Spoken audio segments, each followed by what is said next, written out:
Hello! Welcome to Duncan Egg Bricks and to part 61 of my Hogwarts MOC series. In the last part we looked at the entirety of Hogwarts Castle, which I laid out on the floor and which just fitted in the new layout of the Lego room, and we saw that the entirety of the exterior of the castle is completed. What isn't quite so complete though is the interiors, so I'm going to make a start on one of those today, and that is the Prefects Bathroom.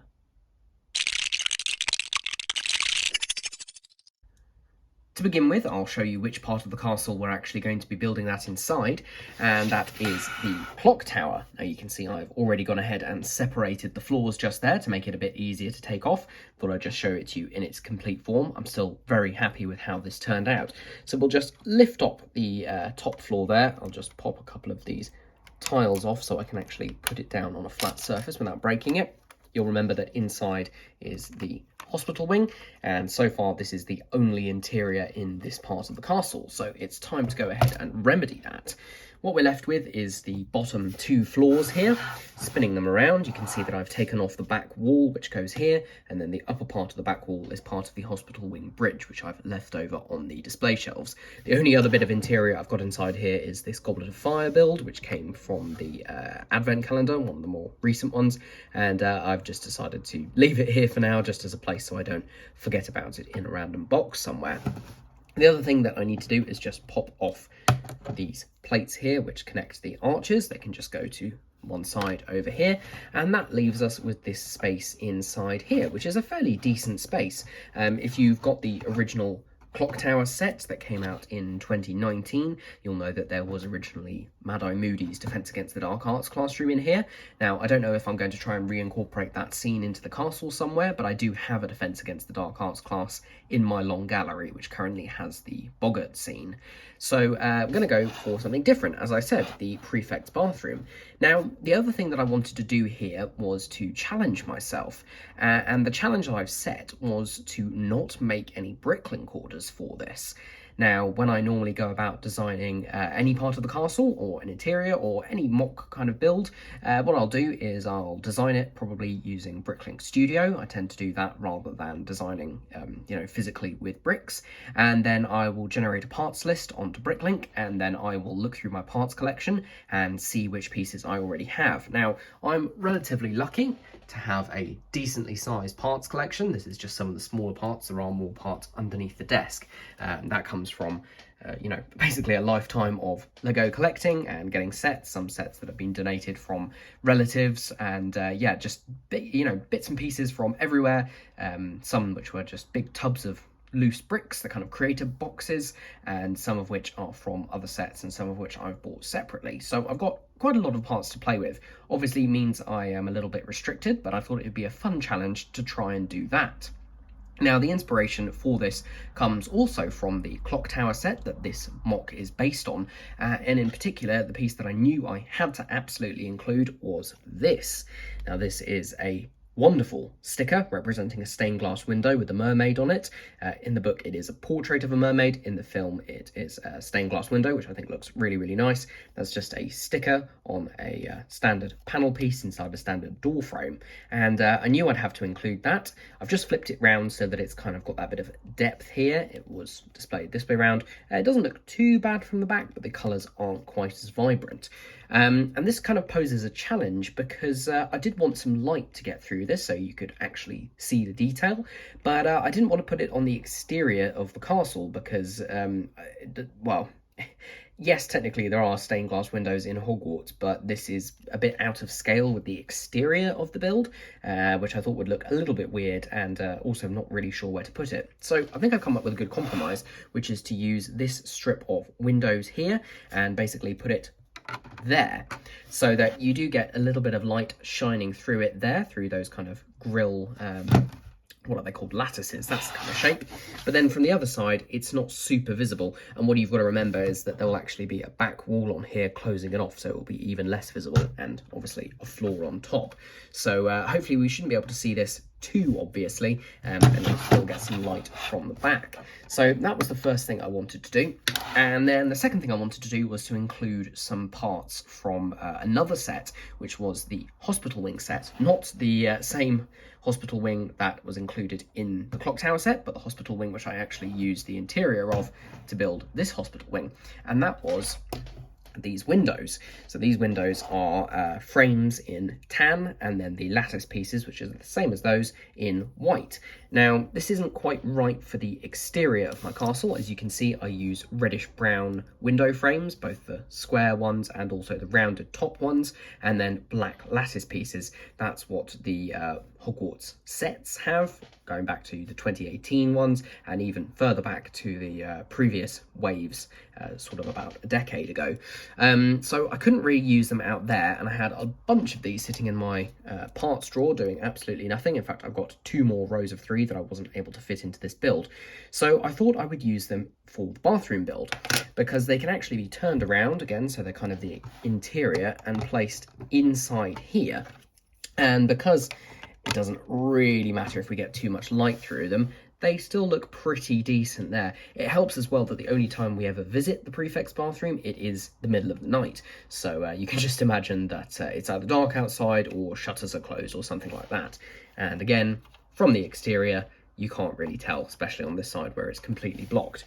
So those were the 2 main things that I wanted to get into this build, and everything else just kind of came out of that and came from the parts that I had in my collection, the different colours that I could use, and I decided to go ahead and build that. So I have previously fitted everything into here, so fingers crossed I haven't ruined everything taking it out again, so I know it should fit.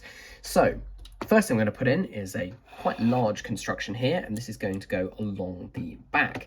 I've got to be careful slotting this in because there are a couple of corner bricks which actually hold the walls together. So we'll put that down there and then slide it all the way to the back and then press it down, hopefully without breaking the floor below. There we go.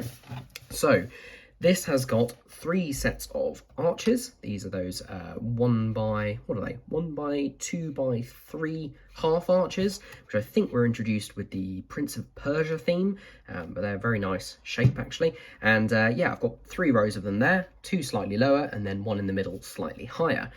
I've also used some of these scroll bricks, these modified bricks, which I had quite a lot of in my collection, and I've put some modified round plates on there with some flames just to show some candles. There are kind of lanterns in that position in the version in the film, so I thought that was a good compromise there. Then used some white bricks down at the bottom because this is going to be where part of the actual bath of the bathroom is, so that's the kind of white tiling down at the bottom. And up above I have tried to complement the colours of the stained glass here, these blues and oranges. They don't exactly match, but they are the closest I could get, and I happen to have quite a lot of them. I think they are actually from a previous Harry Potter set, possibly the 2010 Hogwarts Castle. There was definitely some sort of stained glass patterning in that, so it could well be that that's what those are. Anyway, I think they look pretty good, and yeah, they fill in the space and match what we've already got there. So then we're going to add in those elements that I talked about before. So we're going to have a row of windows here, or I should say 3 rows, 2 columns, and the same over on the other side, just getting them into the right position. There we go. And then in the middle, we will have pride of place, our mermaid stained glass window. So you can see it's actually a couple of bricks higher than where I put it earlier, but I think this just gives it a nice kind of vantage around the rest of the room. So I think that looks pretty good.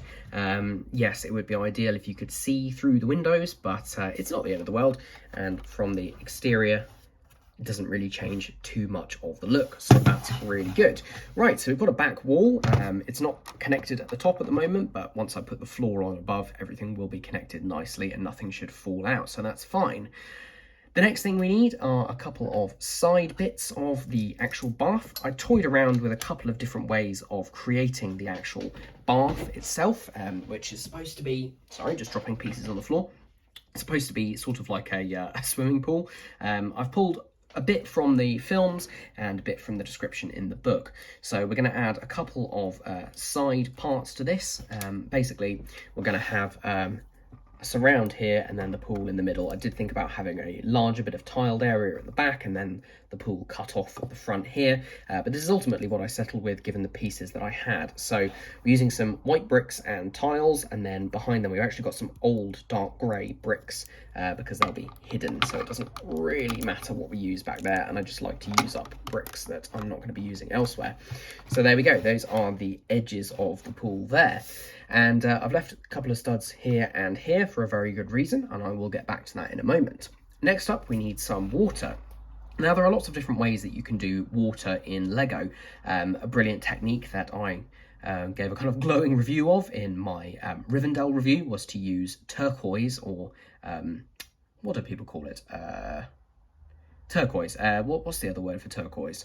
Teal, that's the word. Use those plates and then have trans light blue plates on top of those, and that's a really good technique, and it would be a technique that I'd love to do, but I didn't have the parts in either of those colours, so I've taken inspiration again from the clock tower set, and that used some medium azure tiles to represent the water with the white edging again. So I've gone and done that, and I've made a pattern here. So I've actually used 3 of the original tiles from the set, those 2x2s, and then a bunch of 1x1s that I happen to have, and then I've also sprinkled in there some 1x plate in white with some round tiles, some round and then some with the straight side, and those are just representing bubbles. Not perfect. I would have liked to use either some more trans-coloured pieces or some of the kind of popcorn style pieces in white to represent bubbles. But again, I'm working with what I've got, and given that, I'm pretty happy. Now, I've put this all on a 4x12 plate here. I'm debating about the level of the water. I originally had these directly on there, so I'll show you the finished effect and let me know if you think I should remove this plate underneath, but it does make it a lot easier to slot that in. So that just goes there. Try not to knock the camera over while I'm at it.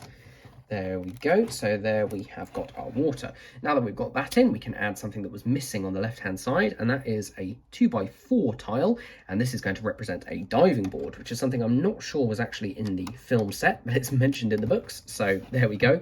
Now you see my problem possibly is that is touching the tops of the bubbles, so let me know if you think I should remove that layer of regular blue plate underneath. But anyway, it will do for now. And then on the other side, we're just going to put a 1x2 jumper, which I will show you what that is for in a second. Now we need to complete the other side of the bath, and that's just going to use another bunch of white brick and white tile, but I've also thrown in a couple of 1x2 modified plates, or modified tiles or grill tiles in metallic or pearl silver, and they're just going to go there as kind of drains. I know they're not probably in the right position, but I think they look decent, and again, using the parts that I had. So let's press that down. There we go. So now we've got some water. I think the bubbles look pretty good actually, and we've got some tile surrounds there. Now we've got a couple of jumper plates there which are left over. Firstly, we do need to bring in the golden egg, and this one was actually from an advent calendar. It's come in a few sets there, so that's just going to sit there. And then of course we've got all this water, but we've got nowhere for it to come from, and so I've gone ahead and used some pearl gold pieces that I had to create this, which is a representation of the huge number of taps that are around the bath. In the book, they're around the edge. In the film, they're in one kind of big fountain in the middle. This is kind of my own interpretation of it. You can see it uses one of those relatively new candelabra pieces at the bottom, and then a bunch of modified plates or bars, and a couple of those tap pieces on the top, and a telescope in the middle.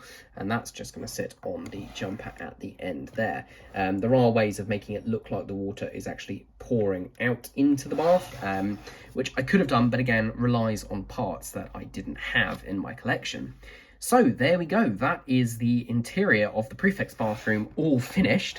I think it's time that I went ahead and put the top floor back on so we can see the final result.